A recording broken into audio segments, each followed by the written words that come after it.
20 லட்சம் மாணவர்களுக்கு லேப்டாப் மடிக்கணினி லேப்டாப் வழங்கக்கூடிய திட்டத்தை உலகம் உங்கள் கையில் என்கிற திட்டத்தை நான் தொடங்கி வச்சேன். அது முதல் கட்டமா 10 லட்சம் மாணவர்களுக்கு தமிழ்நாடு முழுக்க நாம கொடுத்திருக்கிறோம். இதனால அரசு பொறியியல், கலை மற்றும் அறிவியல், மருத்துவம், விவசாயம், சட்டக்கல்லூரி, பாலிடெக்னிக், ஐடிஐ போன்ற அனைத்து படிப்புகளை சார்ந்த மாணவர்களுக்கும் லேப்டாப் வழங்கப்படுது. டெல், ஏசர், HP போன்ற உலக தரமான கம்பெனிகளோட லேப்டாப்பை தான் நம்ம மாணவர்களுடைய கைகளில் நம்ம கொடுத்துருக்கிறோம்.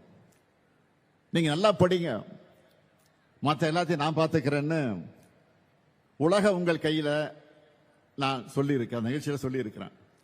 ஆனா கடந்த ஆட்சியில் இந்த திட்டத்துடைய நிலைமை என்ன? 2019ஆம் ஆண்டு பழனிசாமி அவர்கள்